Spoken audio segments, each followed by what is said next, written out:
তাহলে gram positive bacillus. What do you mean by bacillus? Rod shape organism and it is gram positive. তার মধ্যে দু রকম হয়, একটা হচ্ছে স্পোর ফর্মিং আর একটা হচ্ছে non spore forming. Spore, what is spore? What is spore? Dormant stage of bacteria. এবার ডরম্যান্ট স্টেজ অফ ব্যাকটেরিয়া, কেন ব্যাকটেরিয়াকে ডরম্যান্সিতে যেতে হয় কেন? মানে ডু হ্যাভ এনি আইডিয়া? হঠাৎ মজা লেগে গেল? Yes, environment is not suitable for survival. কারণ আমাদের প্রত্যেকের যে কোনো ব্যাকটেরিয়া যে কোনো থাকে তার একটা নিউট্রিশনাল রিকোয়ারমেন্টস থাকে, এনভায়রনমেন্টাল রিকোয়ারমেন্টস থাকে, সেগুলো যদি মিট আপ না হয় তাহলে it is going to die. That is why bacteria তখন স্পোর নিজেকে করে নেয়। এইবার একটা কথা ভাব, স্পোর হওয়ার সুবিধে আর অসুবিধে কি? ব্যাকটেরিয়ার জন্য খুব সুবিধে, যখনই সেই লাল কমল নীল কমলের গল্পের মতো ডিমের ভেতরে ঢুকে রয়ে গেল, ডিমের মধ্যে দেখি রাজার দুটো ছেলে, কোথা থেকে এলে, একটির রং লাল আর একটা যে নীল, লাল কমল আর নীল কমলের বড্ড দেখি মিল, সেখান থেকে বেরিয়ে গেল তারা। কিন্তু আমাদের ক্ষেত্রে তো খুব অসুবিধা, পেটের ভেতরে যাবে কখন বা অন্য কোথাও বডিতে ঢুকে বসে থাকবে স্পোর হয়ে, যেই ভালো এনভায়রনমেন্ট পাবে, ভালো সুযোগ পাবে, সঙ্গে সঙ্গে টু কি করে বেরিয়ে চলে আসবে। ভালো হবে? সেটা হবে না। আর স্পোর যেটা itself, it is very difficult to sterilize, তাই তো? তাই জন্য দেখবি আমরা নামই দিয়েছি স্পোরিসাইডাল এজেন্ট। হাই এন্ড যেগুলো স্টেরিলাইজার তাদের কি থাকে? স্পোরিসাইডাল প্রপার্টি থাকতে হয়। আন্ডারস্টুড? বেশ, তো তাহলে নাম্বার ওয়ান হচ্ছে তাহলে স্পোর ফর্মিং যেগুলো আছে তার মধ্যে দুটো, এক নম্বর হচ্ছে ব্যাসিলাস আর একটা হচ্ছে ক্লস্ট্রিডিয়াম। এর মধ্যে নন স্পোর ফর্মিং তার মধ্যে আছে করিনি ব্যাকটেরিয়াম। কি করে জানো? একটা ডিপথেরি, করিনি ব্যাকটেরিয়াম ডিপথেরি। ওকে, আর হচ্ছে লিস্টেরিয়া। ওকে, বেশ। এর মধ্যে ব্যাসিলাস আর ক্লস্ট্রিডিয়াম এদের কিন্তু ডিপ স্টেন নেয়, অন্যগুলোর থেকে অনেক ডিপ স্টেন নেয় বাকি দুটোর থেকে। করিনি ব্যাকটেরিয়াম যেহেতু উইক স্টেন নেয়, সেই জন্য তোরা জানিস ওর জন্য একটা স্পেশাল স্টেনই আছে। কি নাম? অ্যালবার্ট স্টেন। অ্যালবার্ট স্টেন, তাই তো? ওকে, দেখ এটা হচ্ছে একটা flow chart, take a quick note of it. তাহলে দেখ বাবা, এই স্পোর নিয়ে যে কথা বলছি, স্পোর দু রকম হয়। এক নাম্বার হচ্ছে আমাদের সবার পেটেই তো খাবার দাবার থাকে। আজকে ধর তোদের দুজনের পেটে, এরা খেলেও বোঝা যায় না পেটের ভেতরে খাবার আছে। আমার দেখ ওই দূর থেকে বোঝা যাবে যে আমি খেয়ে এসেছি, গোল হয়ে ফুলে আছে। তার মানে ওদেরটা হচ্ছে এন্ডোস্পোর, বোঝা যায় না, আর আমারটা হচ্ছে এক্সোস্পোর। ওকে, তার মানে যেটা বালজিং হবে সেটা হচ্ছে এক্সোস্পোর, আর যেটা ভেতরে আছে সেটা হচ্ছে কি নাম? এন্ডোস্পোর। এর মধ্যে এই যে এন্ডোস্পোর ফর্মান হচ্ছে ব্যাসিলাস আর ক্লস্ট্রিডিয়াম, তার মধ্যে ব্যাসিলাসটা বেশি, ক্লস্ট্রিডিয়ামটা তাও একটা স্পোর ফুলে থাকে, ঠিক আছে। এরপর হচ্ছে নন এন্ডোস্পোর যেগুলো, সেগুলোর মধ্যে কি আছে? রেগুলার শেপের মধ্যে সহজ নাম মনে রাখবি, লিস্টেরিয়া। আর ইররেগুলার শেপ যেগুলো, সেগুলোকে আমরা তিনটে ভাগে ভাগ করি। একটা হচ্ছে নন অ্যাসিড ফাস্ট, একটা হচ্ছে অ্যাসিড ফাস্ট, আর একটা হচ্ছে ফিলামেন্টাস। এর মধ্যে নন অ্যাসিড ফাস্ট, তার মধ্যে উদাহরণ হচ্ছে করিনি ব্যাকটেরিয়াম আর প্রোপিওনি ব্যাকটেরিয়াম। প্রোপিওনি ব্যাকটেরিয়াম একনে, যেটা ব্রণ করে, তাই তো? তো তাহলে করিনি ব্যাকটেরিয়াম আর প্রোপিওনি ব্যাকটেরিয়াম হচ্ছে নন অ্যাসিড ফাস্ট। অ্যাসিড ফাস্টের মধ্যে কে আছে? Mycobacterium, weekly gram positive. কিন্তু এটা কি অ্যাকচুয়ালি, ওটাকে কি বলি আমরা? Acid fast. মাইকোব্যাকটেরিয়ামের মধ্যে মাইকোব্যাকটেরিয়াম টিউবারকুলোসিস গোটা কমপ্লেক্স রয়েছে, মাইকোব্যাকটেরিয়াম লেপ্রি রয়েছে, নন টিউবারকুলার মাইকোব্যাকটেরিয়া রয়েছে। ওকে, আর ফিলামেন্টাস ব্রাঞ্চিং সেলের মধ্যে আছে অ্যাক্টিনোমাইসিটিস আর নোকার্ডিয়া। আমরা মেনলি ব্যাসিলাস ক্লস্ট্রিডিয়াম গুলো নিয়েই আলোচনা করব, কারণ বাকিগুলো আলাদা আলাদা করে আলোচনা করা হয়েছে। প্র্যাকটিক্যালি প্রথম যেটা আসছে ব্যাসিলাস, দেখতেই পাচ্ছিস ভেতরে spore, large gram positive roads, large gram positive roads, they are frequently arranged in long chains, দেখবি সাইকেলের চেনের মতো। ওকে, aerobic, produce endospore located in the center of the bacillus, দেখতেই পাচ্ছিস ছবি। most members are saprophytic organism, মাটিতে থাকে primarily. দেখবি বেশিরভাগই যখন আমাদের এই ধরনের গ্রাম পজিটিভ ব্যাসিলাসের ইনফেকশন হয়, তাদের কোনোভাবে ইনকুলেশন হয়, অ্যাক্সিডেন্ট বা অন্য কিছু থেকে হয়। Catalase positive, catalase positive, loud and clear, catalase positive. Okay, can flourish in extremes of acidity and alkalinity, 2 থেকে 10 পর্যন্ত, পিএইচ লেভেল 2 to 10। ওকে, এতটা ভার্সেটাইল ভাবে বাঁচতে পারে। ঠিক আছে,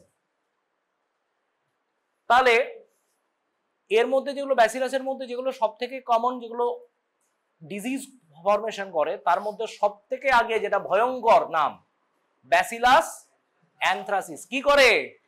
অ্যানথ্রাক্স। 2 নাম্বার, সেটাও খুব সিরিয়াস ইলনেস করে, তার কি নাম? Bacillus serious. Very good, food poisoning করে। আরো যেগুলো যেগুলো আছে তার মধ্যে বেশিরভাগই দেখ গ্যাস্ট্রোএন্টারাইটিস করে, তাই তো? চলো দেখা যাক পরেরটা।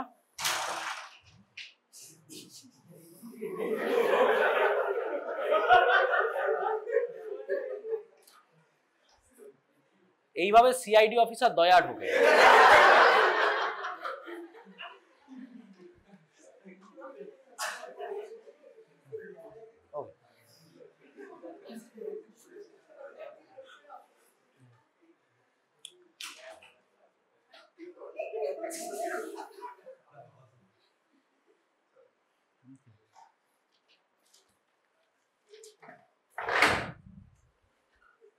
শুক্রবারের ক্লাসটা হচ্ছে এই জন্য মোস্ট এম্বারাসিং ক্লাস। ওকে, স্টুডেন্ট, সিনিয়র্স, সাপোর্টিং স্টাফ সবাই একবার করে এসে দেখে যায় কে ক্লাস নিচ্ছে। ওকে, দেন শুড উই কন্টিনিউ? ওকে, চলো। তাহলে ব্যাসিলাস অ্যানথ্রাসিস হচ্ছে, আগেই বলেছি, পজিটিভ এজেন্ট অফ অ্যানথ্রাক্স। এর মধ্যে লার্জ ব্লক শেপেড, যদি ছোট হয় তাহলে ব্লক ভাব, আর নইলে কি শেপেড?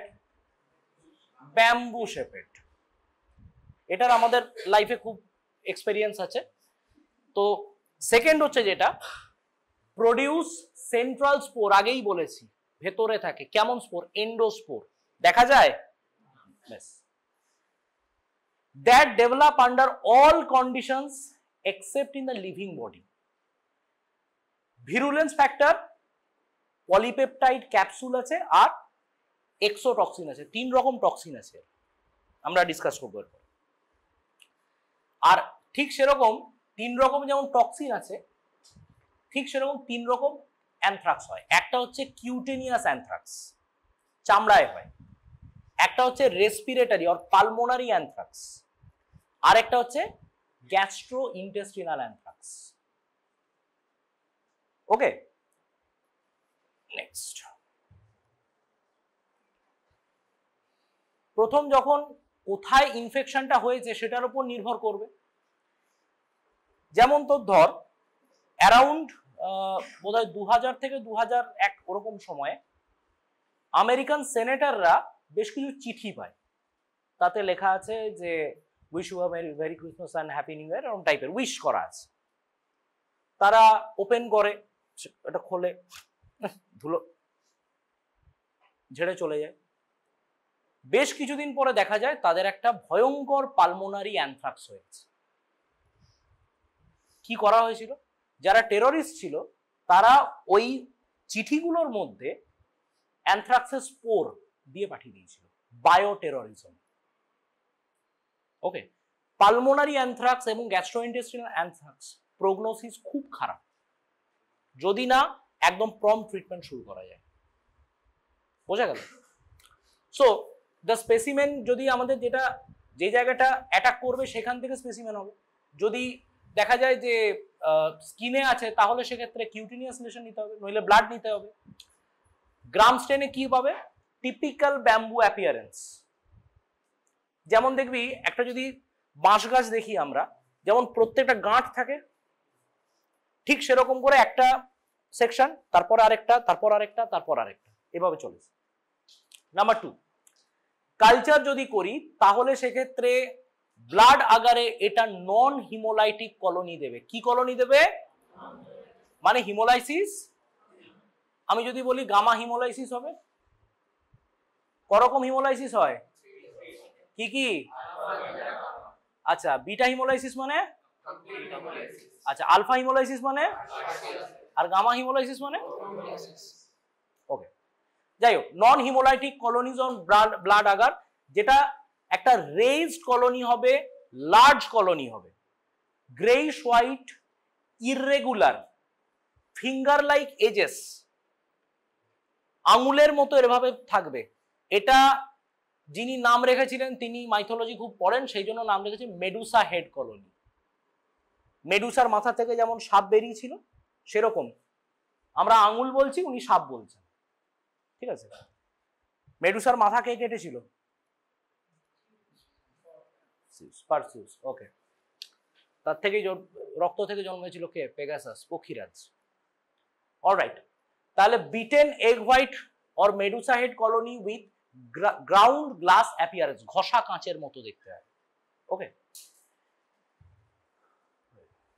তাহলে এই জায়গাটা, এই চারটা খুব important, take a quick note. সেটা কি কি?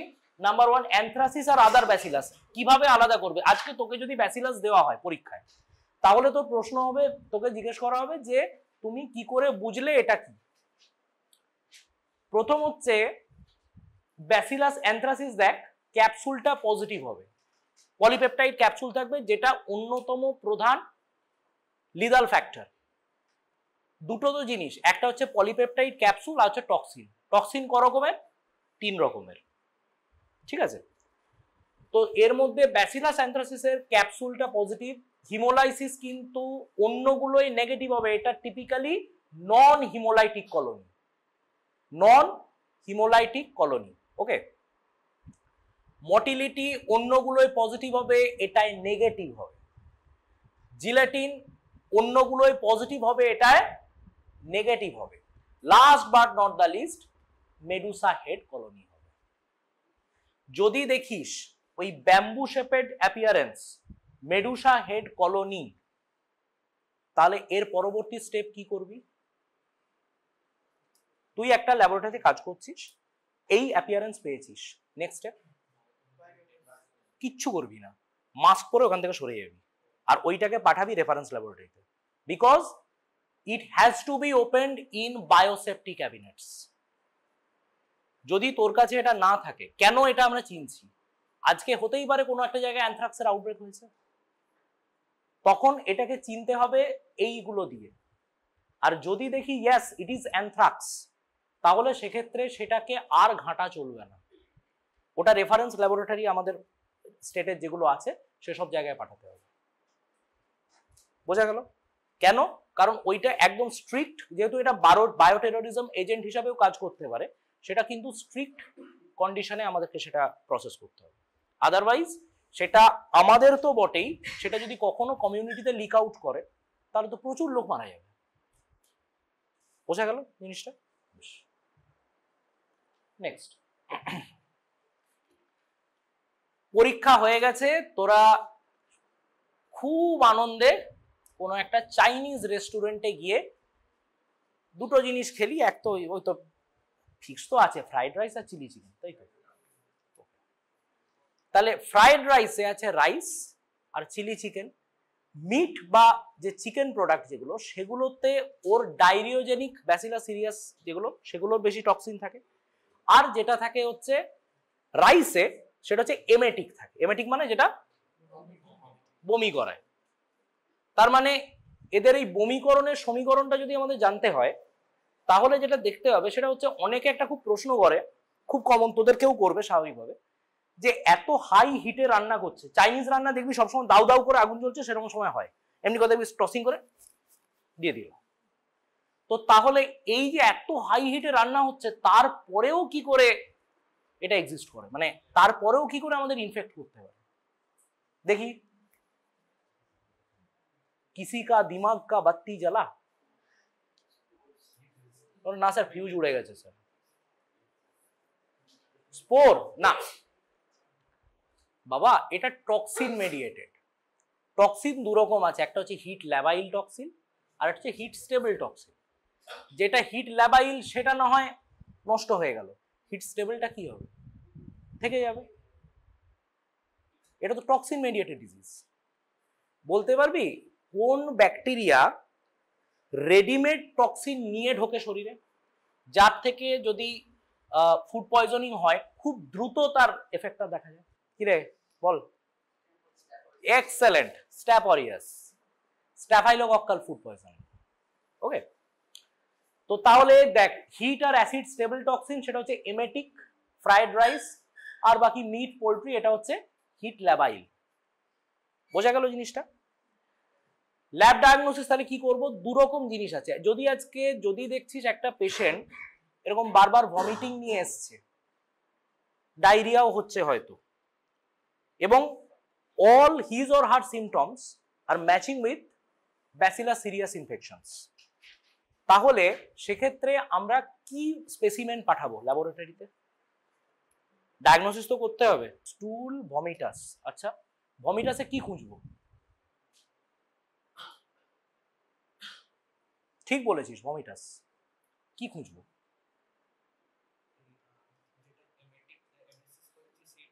হ্যাঁ, ভমিটাসে তো আর ডায়রিয়া যাবে না, তাহলে ওটা তো হলো, কিন্তু সেটাতে তোর কি থাকবে? কি ব্যাকটেরিয়া কি থাকবে? Yes or no? তো অ্যাসিডে চুবে গেছে, ডুবকি লাগা দিয়া, ওইখানেই তো মোটামুটি যা আছে। আগেই আমরা কি পড়েছি, কিন্তু দেখ, চিন্তা কর, এটা 2 থেকে 10 এই স্প্যানের ভেতরে এক্সিস্ট করতে পারে, বেঁচে থাকতে পারে। আমাদের এখানে পেটের ভেতরে যে HCl হাইড্রোক্লোরিক অ্যাসিড আছে সেটা কিন্তু অ্যারাউন্ড 2, মানে ওটাতেও কিন্তু ব্যাসিলাসটা বেঁচে থাকতে পারে। তাও একটা টাইম পরে ওটা আরো কম যদি হয়, অ্যাসিডিটি যদি হয়, তাহলে সেটা নষ্ট হতে পারে। কিন্তু আমরা যেটা পাবো বেসিক্যালি সেটা কি? Toxin, presence of toxin, that is important. আর সেটা যদি ফুডে যদি হয় তাহলে ফুডে দুটোই পাবো। এক নাম্বার হচ্ছে আমি ব্যাসিলাসও পাবো, আর 2 নাম্বার হচ্ছে আমি টক্সিনও পাবো। Plain and simple. সেই জন্য ফুড আর ভমিটাস দুটোই পাঠানো খুব ইম্পর্টেন্ট। ম্যাচ করতে হবে না, তুই ওর শরীরেও টক্সিন পেতে হবে, খাবারেও টক্সিন পেতে হবে, তবেই তুই বুঝতে পারবি যে দুটো ম্যাচ করছে। এটা কোন, আচ্ছা, কোন পস্টুলেট আছে যেটা বলছে যে একটা ইনফেকশাস ডিজিজ বা ইনফেকশাস এজেন্ট একটা ডিজিজ বডি থেকে, Koch postulate, Koch postulate violate করে এরকম একটা ব্যাকটেরিয়ার নাম?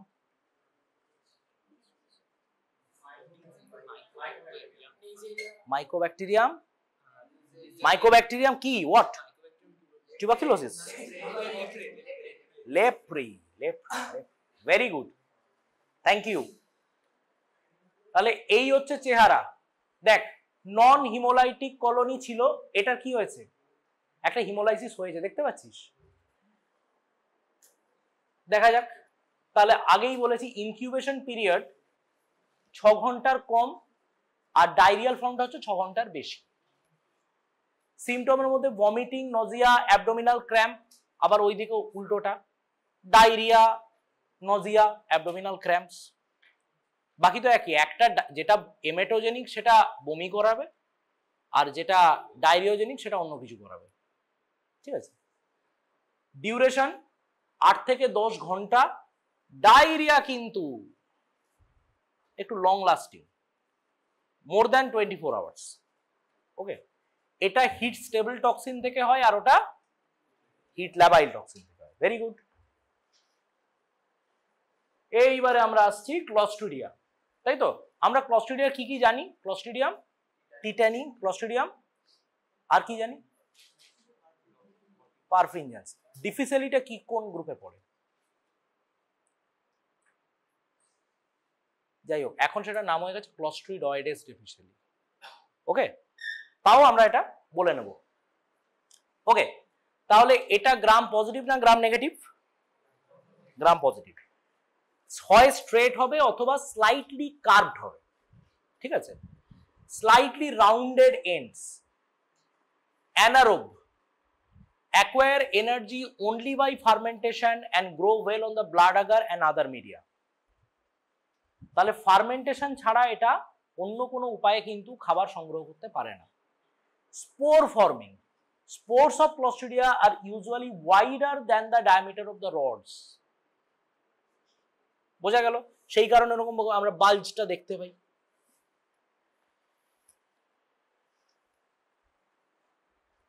তাহলে oval or central spore Clostridium কোনটা, সাবটার্মিনালের কোনটা, টিটানি কোনটা, আর ক্লস্ট্রিডিয়াম টেরিয়ামের কোনটা, এই চারটে কিন্তু জানতে হবে, ঠিক আছে?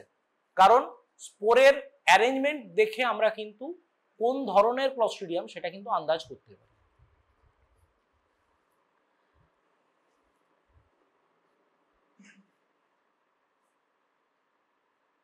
ওকে, তাহলে যদি সেন্ট্রাল হয় আর ওভাল স্পোর হয় তাহলে ক্লস্ট্রিডিয়াম কি হবে?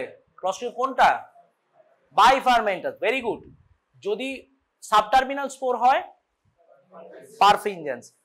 ক্লস্ট্রিডিয়াম পারফিনজেন্স কোন ডিজিজ করে? ইয়েস। কেন এত আস্তে বেরোচ্ছে কেন? গ্যাস গ্যাংগ্রিন, তাই তো? ওকে, চলো নেক্সট। তাহলে ক্লস্ট্রিডয়েডেস ডিফিসিলি এইটা আবার আরেক জিনিস করে, এটা খুব ইন্টারেস্টিং। ধর হাসপাতালে অনেক সময় যদি ভালো অ্যান্টিবায়োটিক পলিসি না থাকে, পেশেন্ট ঢুকেছে, তুই জানিস না patient what is actually he or she suffering from, তোর মনে হচ্ছে কোনো একটা ইনফেকশন থাকতে পারে। দেখবি হাই এন্ড অ্যান্টিবায়োটিক যেগুলো মানে মেরোপেনাম, ফ্যারোপেনাম কিছু একটা, পেশেন্টের কি হচ্ছে? Diarrhoea, meropenem. পেশেন্টের কি হয়েছে? Fever, meropenem. পেশেন্টের কি হয়েছে? Skin disease, meropenem. পেশেন্টের কি হয়েছে? স্যার পেশেন্ট মারা গেছে, মেরোপেনাম। তো তাহলে এই সব যদি হয়, হাই এন্ড অ্যান্টিবায়োটিক যদি আমরা দিতে থাকি, তাহলে মনে কর পেটের ভেতরে কিন্তু একটা প্রোটেক্টিভ মাইক্রোবিয়াল ফ্লোরা থাকে, তারা এমন কিছু অ্যান্টিবায়োটিক বা কিছু সিক্রেট করে যেগুলো আমাদেরকে প্রোটেকশন দেয়। এইবারে তুই তো অ্যাকচুয়ালি ওই যে কলোনিটা ওটাকে উড়িয়ে দিচ্ছিস, তাহলে কি হবে? তাহলে actually you are exposing yourself or your patient to another infection. This is known as Clostridioides difficile. Antibiotic associated diarrhea হয়, অ্যান্টিবায়োটিক অ্যাসোসিয়েটেড ডায়রিয়া হয়। ওকে, ক্লস্ট্রিডিয়াম পারফিনজেন্স এটা আমরা জানি। আচ্ছা, টিটানি দেখে নে। টিটেনাসের আমরা কোথায় খুঁজি রে বাবা? টিটেনাস মানে is there any implication or importance of finding tetanus in OT সোয়াবস?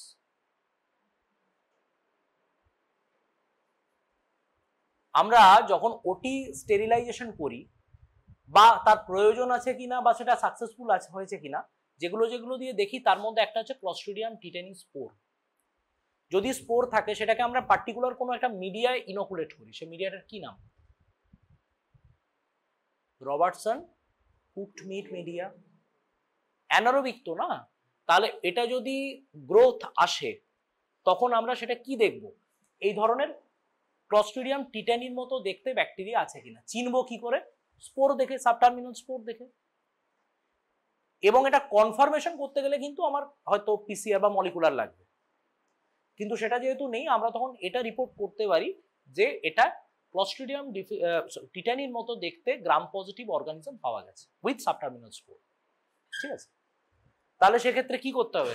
ওটা ভালো করে স্টেরিলাইজ করতে হবে ওটিকে, নইলে ওখানে যাদের যাদের ওটি হবে তাদের ক্ষেত্রে ইনফেকশন হয়ে যেতে পারে, তাই তো? বটুলিনাম, ক্লস্ট্রিডিয়াম বটুলিনাম এটা বেসিক্যালি একটা পয়জন। দ্য বটুলিনাম টক্সিন যেটা, এটা হচ্ছে সব থেকে বড় টক্সিন। যদি তুই 1 গ্রাম জোগাড় করতে পারিস কোন রকম, you can annihilate the whole human race from the world. গোটা পৃথিবীকে শেষ করে দেওয়ার পক্ষে 1 গ্রাম বটুলিনাম টক্সিন যথেষ্ট। ওকে, সো এটাও ওভাল বালজিং সাবটার্মিনাল স্পোর আছে, মোটাইল হয়, most powerful exotoxin and flaccid paralysis করতে পারে। ঠিক আছে, স্প্যাস্টিক প্যারালাইসিস হয়, ফ্ল্যাসিড প্যারালাইসিস হয়। Okay, associated with canned food, যেটা সব থেকে বেশি আছে সেগুলোর মধ্যে স্মোকড ফিশ, অ্যালকালাইন ভেজিটেবলস, এগুলো বেশি হয়। ওকে, দেখতে পাচ্ছি স্পোর্টটা কেমন দেখতে হয়। আর টক্সিসিটি আর অ্যান্টিটক্সিন যে দুটোরই যে টেস্ট, দুটোর জন্যই আমরা সেরোলজিক্যাল টেস্ট করি, সেটা হচ্ছে এলাইজা। কি টেস্ট করি? এলাইজা। মাইন্ড ইট, এটা কিন্তু মাইক্রোস্কোপে খুব একটা ভালো দেখা যায় না, because it is very slow growing. Clostridium perfringens কি করে? Gas gangrene. তাহলে rapid spreading growth mimics motile organism, খুব স্প্রেড করে। আমরা ভাবছি ব্যাকটেরিয়াগুলো বোধহয় এগিয়ে এগিয়ে আসছে। No, actually it is a rapid spreading organism. Second হচ্ছে cellulitis of the wound area, crepitation, বড় বড় বড় বড় ফ্লুইড ফিল্ড বা গ্যাস ফিল্ড ব্লিস্টার তৈরি করে। আমরা সেটার নাম হচ্ছে কি? Gas gangrene. সারাউন্ডিং টিস্যুটার কি হয়? নেক্রোসিস হয়ে যায়। একটাই উপায় আছে, ডিব্রাইট করে দিতে হবে টিস্যুটাকে। যে টিস্যুটার মানে অনেক সময় অ্যাম্পুট করে দিতে হয় পাটা, গোটা পাটাকেই অ্যাম্পুট করে দিতে হয়, বা পার্টিকুলার, আদারওয়াইজ তুই বাঁচাতে পারবি না। বোঝা গেল? So produce 2 zone of hemolysis around the colonies. First zone is due to their toxin and second one is due to alpha toxin. দুটো জোন। ওকে,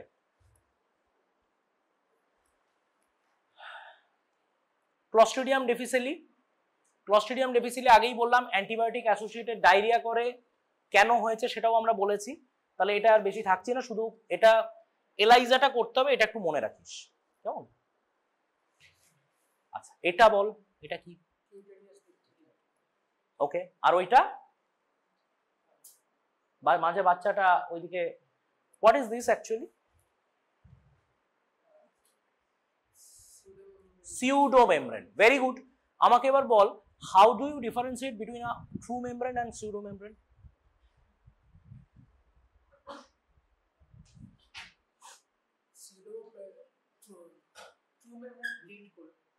উল্টোটা, উদরপিণ্ডি বুদর ঘাড়ে চাপিয়ে দিয়েছে। সিউডো মেমব্রেনকে তুই যখনই মুভ করতে যাবি তখন ওটা ব্লিড করবে, because it is not a membrane, it is actually a layer and that is actually adherent to the underlying layer. তাহলে স্বাভাবিকভাবে তুই যখন ওটাকে রিমুভ করছিস ইট উইল ব্লিড, তাই তো? তাহলে এইটা হচ্ছে আমাদের ডিজিজটার কি নাম? ডিপথেরিয়া। কে করে? Corynebacterium diphtheriae. আচ্ছা, আরেকবার বলে দে, এটা কি স্টেন করা হয়? Albert stain. Very good. তোরা বলতে পারবি আমাদের যতগুলো যে এখানে মেডিকেল কলেজেস বা সরকারি হাসপাতাল যেগুলো আছে তার মধ্যে কোথায় আলাদা করে এখনো পর্যন্ত একটা ডিপথেরিয়া ওয়ার্ড মেনটেন করা হয় জানিস? বেলেঘাটা আইডি। সেখানে এটাও লেখা আছে যে এখানে বাচ্চাদের জন্য কোনো বল বা বেলুন জাতীয় খেলনা আনবেন না, বলা থাকে। কেন বলতো? যখনই কোনো বল বা বেলুন জাতীয় খেলনা আনা হবে বাচ্চারা সেটা ছুঁড়ে ছুঁড়ে ধরে ধরে খেলতে যাবে, দৌড়বে। and one of the most commonest form or death is due to diphtherial myocarditis. The kid, the baby, the child, maybe he or she was suffering from myocarditis already. সে তো বুঝতে পারে না, সে খেলতে চলে যায়, একটু পরেই হঠাৎ করে একটা কার্ডিয়াক অ্যারেস্ট এন্ড ডেথ। তো সেটা কিন্তু মাথায় রাখতে হবে।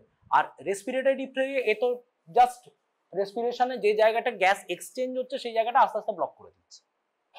তাহলে টাইপ 2 রেসপিরেটরি ফেলিয়ার হয়ে বাচ্চাটা মারা যাবে। সেই কারণের জন্য যদি আজকে আমাকে ডিপথেরিয়া ট্রিট করতে হয়, আমাকে কি ট্রিট করতে হবে, কিভাবে ট্রিট করতে হবে, কি দিয়ে ট্রিট করতে হবে? Antibiotic? No, antibiotic is not the mainstay of treatment.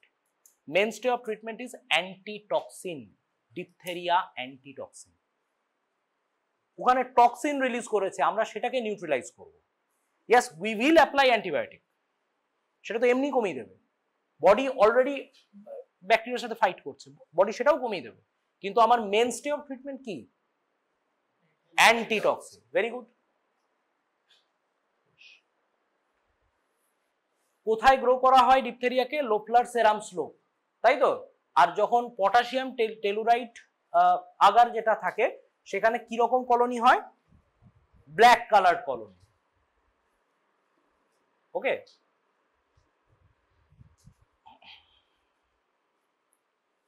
Toxicity test আছে।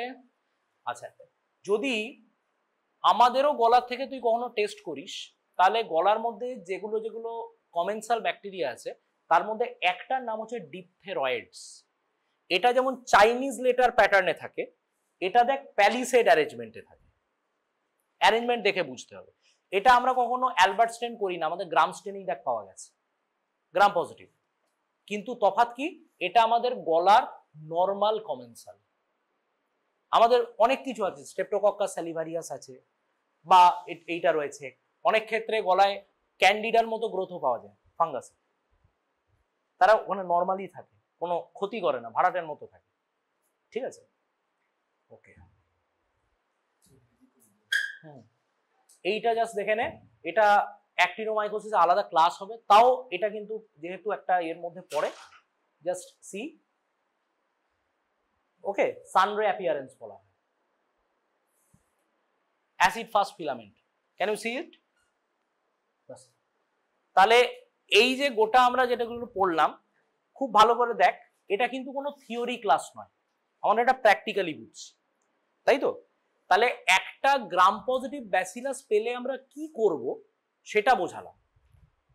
এরপর আরো অনেক কিছু বলার আছে, মানে এগুলো প্রত্যেকটা তোরা জানিস ইন্ডিভিজুয়াল টপিক, এক একটা, এগুলো প্রত্যেকটার উপর 2 ঘন্টার ক্লাস হতে পারে।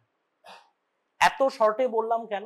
কারণ শুধুমাত্র প্র্যাকটিক্যাল কি দেখে আমরা চিনবো কেন অ্যানথ্রাক্সের ওরকম একটা কলোনি দেখলে আমরা আর ওই পেশেন্টটাকে ঘাটাবো না, আমরা পেশেন্টকে আইসোলেট করব আগে, একই সঙ্গে স্যাম্পল যেটা সেটা যাবে কোথায়? এরভারেন্স সেন্টার। তাকে কিভাবে ট্রিটমেন্ট করতে হবে? আইডিয়ালি ডক্সিসাইক্লিন বা এগুলো দিয়ে ট্রিট করা হয়, প্রোফাইল্যাক্সিস। তো খুব সাবধানে, কেন? যে কোনো ধরনের ইনফেকশাস ডিজিজ, সেটা যেমন পাশের পেশেন্টকে বা চেইন অফ পেশেন্টকে অ্যাটাক করতে পারে, তেমনি আমরাও অ্যাটাক হতে পারি। সেই কারণের জন্য স্ট্যান্ডার্ড প্রিকশন মেনটেন করতে বলা হয় এত ভয়ঙ্কর ভাবে। তুই জানিস না তোর সামনে যে পেশেন্টটা কাশছে সে অ্যাকচুয়ালি কি ভাইরাস বা কি ব্যাকটেরিয়া বা কি নিয়ে ভুগছে। So you have to take ultimate precaution. Okay.